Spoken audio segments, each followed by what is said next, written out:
fundamental do cálculo, ele nos permite relacionar as operações de derivação e de integração. Ou seja,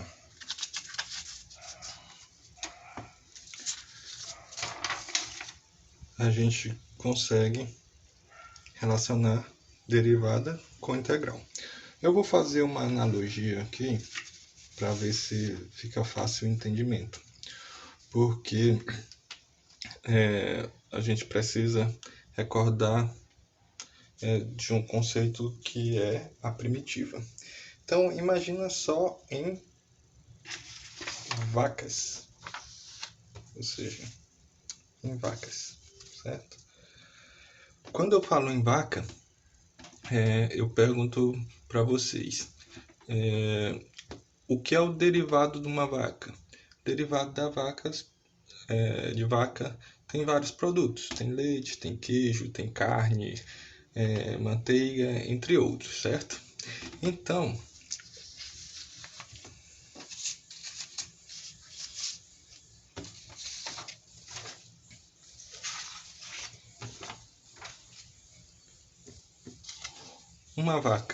com uma vaca eu produzo leite, com outra vaca eu produzo iogurte, com outra vaca eu produzo carne.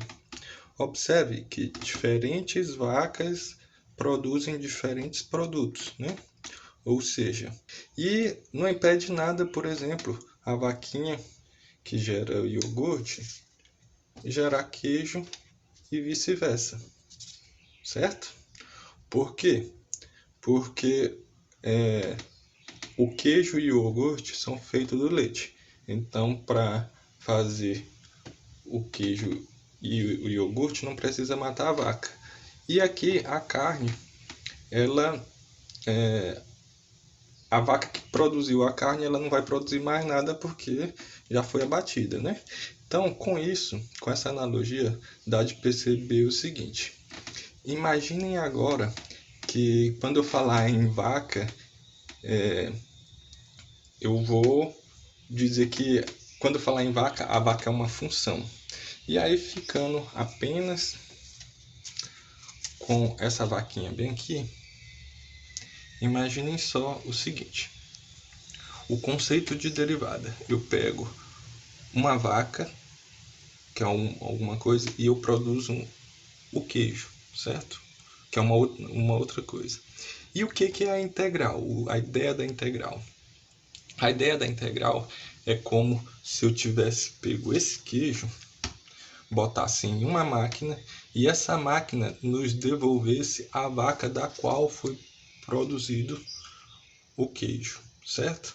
Ou seja, derivada pega uma coisa, transforma em outra, e a integral pega essa coisa transformada e devolve a vaca, certo?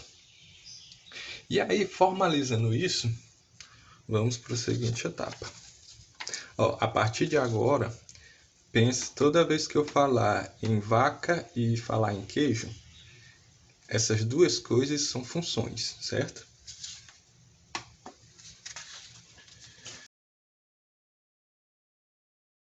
A partir daí, então, se vaca é uma função e queijo é uma outra função, vamos lá para a definição de integral indefinida. Vamos lá.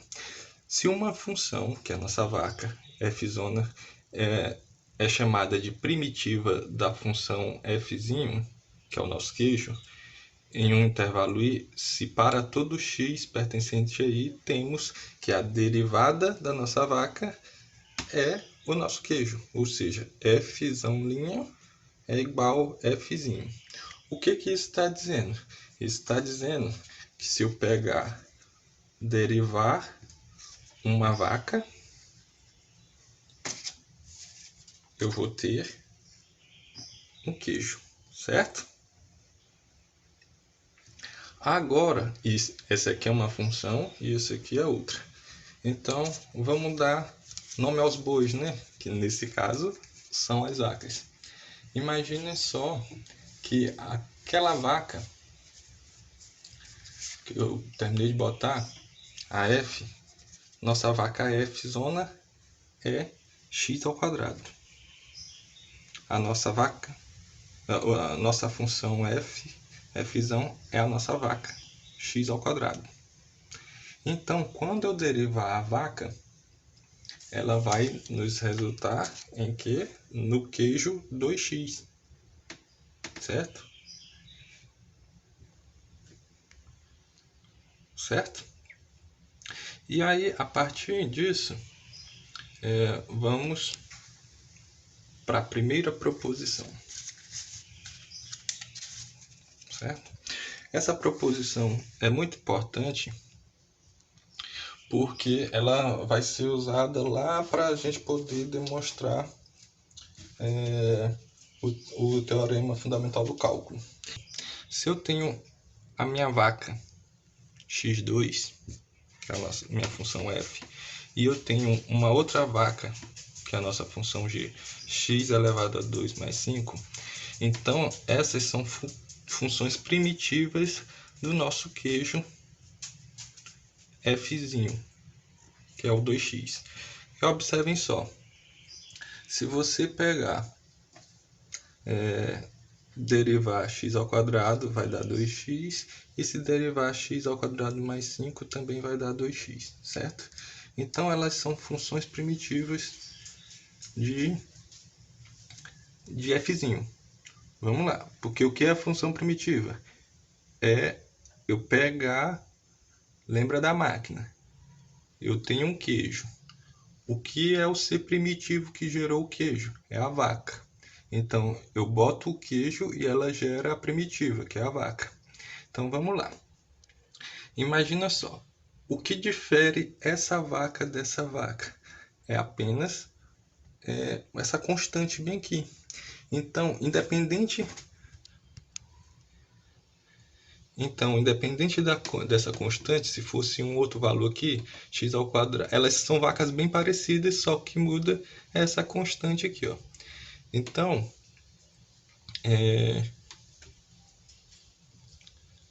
vamos lá.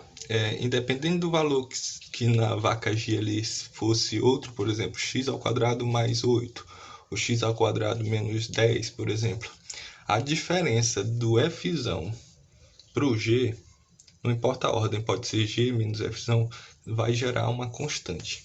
Essa proposição nos diz isso. Então, lendo sem botar o nome de vaca no meio, então, e nem queijo. Se fzona e gzona são funções primitivas de fzinho no intervalo i, então existe uma constante c tal que gzão de x menos fzão de x é igual a uma constante para todo x pertencente a i. Aqui poderia ser fzão de x menos... Aqui poderia ser fzão de x menos g de x igual a c. Não tem nenhum problema, certo? Continuando com a nossa explicação, eu tenho que falar agora sobre soma de Riemann. O que é a soma de Riemann? Para isso, vou perguntar para vocês, como é que a gente tem a área de um retângulo? Nós aprendemos que a área de um retângulo, para ter a área de um retângulo, nós precisamos de duas coisas, certo? Nós precisamos da base do retângulo e da altura. Beleza? Então, a base e a altura é o que constitui a área de um retângulo. E aí eu pergunto para vocês, observem só esse gráficozinho bem aqui, essa função aqui. Observe que ela está definida no intervalo entre A e B, certo? Pergunto para vocês, como é que se encontra a área dessa função?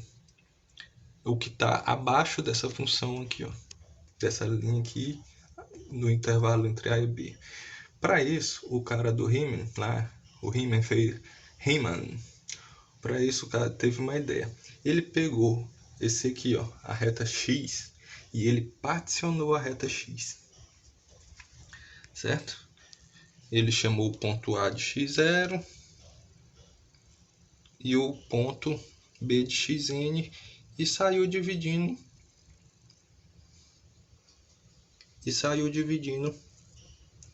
entre outros pontos, certo?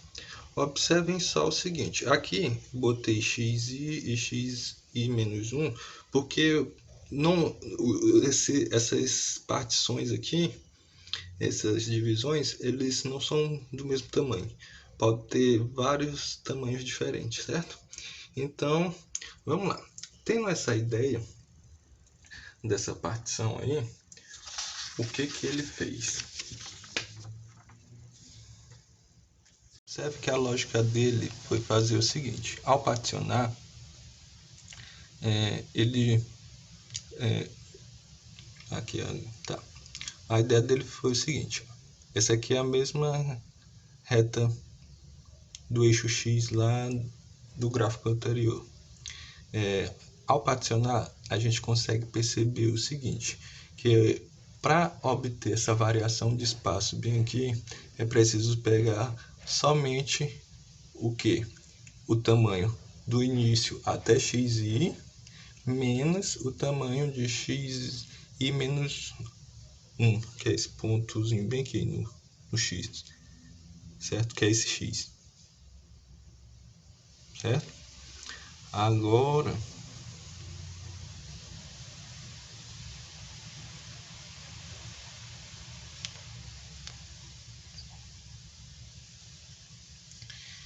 e aí, a partição desse intervalo AB,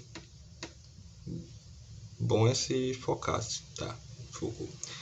Vamos lá. O que ele observou?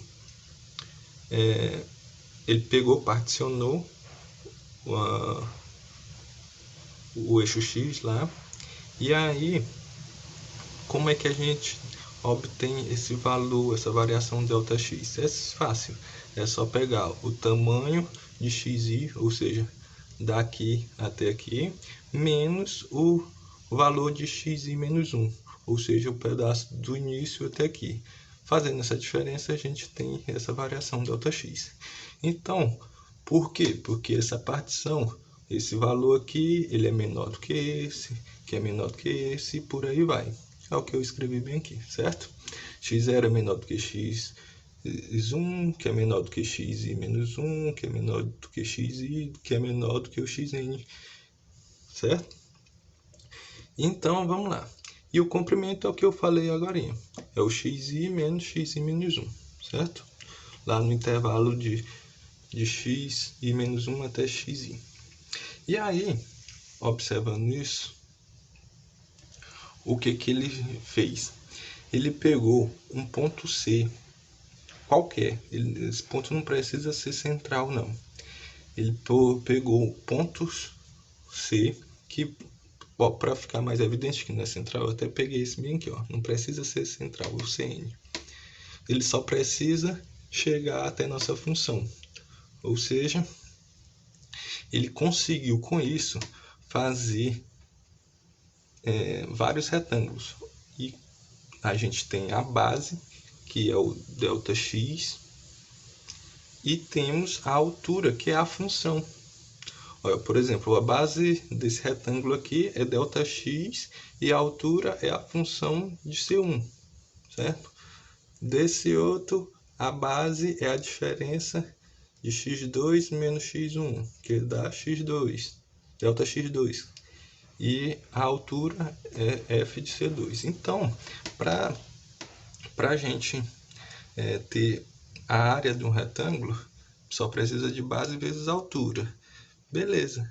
A ideia genial dele foi fazer o seguinte: foi pegar, dividir o máximo possível essa partição. Ou seja,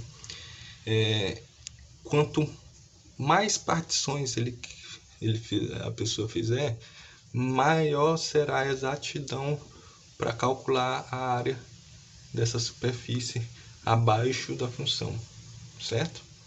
Imagina só que isso aqui vai ficando pequeno, vai se aproximando de zero, ou seja, cada vez menor o x0 do x1, a diferença do x0 para o x1, e assim do x1 para o x2, ou seja, intervalos muito pequenininhos mesmo, que vão se aproximando de zero.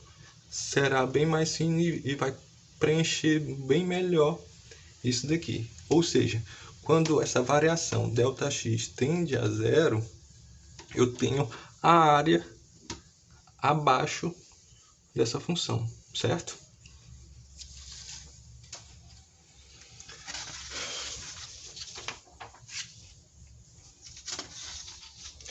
E aí, o que é a soma de Riemann? A soma de Riemann é pegar todos esses N retângulos. Aqui eu não conferi, então N retângulos, todos os retângulos que tiver sido formado, e somar eles, e pegar a área desses retângulos e somar. Ou seja, eu tenho uma função de um CI vezes a sua base, mais a segunda função, mais vezes a base dela, e assim até chegar em xn, a variação, certo? E aí, para não ficar tão extenso assim, é só botar com o símbolo do somatório.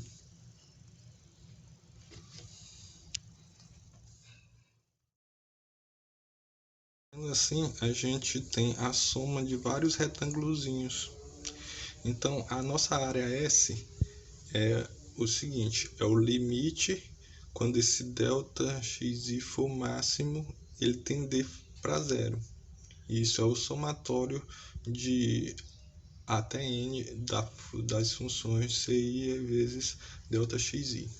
E aí vamos para a próxima definição, que é a de integral definida. Então vamos lá. Se f é uma função definida no intervalo AB e seja P uma partição qualquer de AB, a integral definida f é uma a integral definida f de A até B é denotado por isso aqui, é o símbolo, certo? Integral definida de A a B da função f de x dx. E ela é dada pela soma de Riemann. Ou seja, o que isso está querendo dizer? Que uma integral definida é a mesma coisa do que uma soma de Riemann, certo? E aí, vamos para a proposição 2. Lembrando que todas as definições e proposições que eu estou mostrando aqui é para nos auxiliar na demonstração do teorema fundamental do cálculo. Então vamos lá. Proposição 2. Se eu tenho um A menor do que C e o C menor do que B, e é integrável em um intervalo AC e em um intervalo CB, então f é uma integral em AB.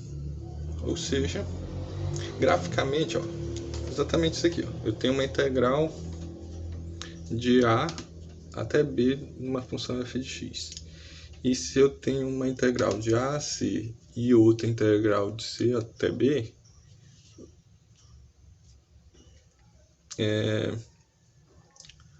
a soma delas é a minha integral de AB f de x dx. Ou seja, olhando aqui para o gráfico fica mais fácil. Costumo dizer que quando as coisas estão complicadas, faz um desenho que fica fácil. Então vamos lá. O que está dizendo? O que é a soma de Riemann? A soma de Riemann é eu pegar vários retângulozinhos e somar eles. E a gente terminou de olhar que a soma de Riemann, por definição, é a integral definida. Então, esse trecho daqui para cá é como se foi calculado vários retângulozinhos, então eu obtenho essa área. E o que essa proposição está falando? Que se eu pego de A até C e aí eu faço a integração por parte, eu obtenho essa área. E se eu integrar de C até B, eu vou ter essa outra área. E a soma dessas duas é equivalente eu pegar o intervalo de A a B logo. Óbvio, né? Bem simples isso. É o que essa monstruosidade aqui está dizendo, certo? E agora vamos para a proposição 3.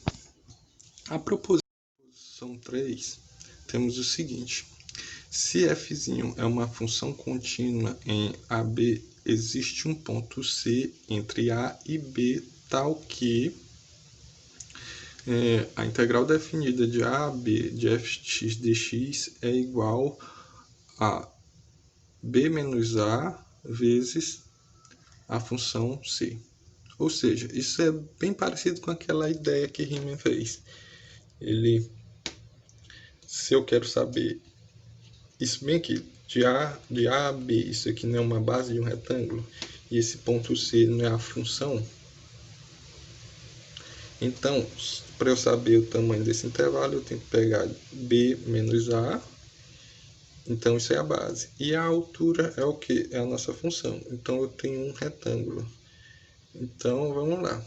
A integral definida de A a B é a mesma coisa do que isso aí. Ó, a integral definida de A a B de f de x dx é a nossa base, ó, B menos A, vezes a nossa função c, certo?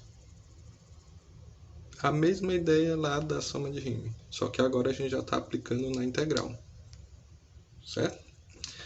Prosseguindo,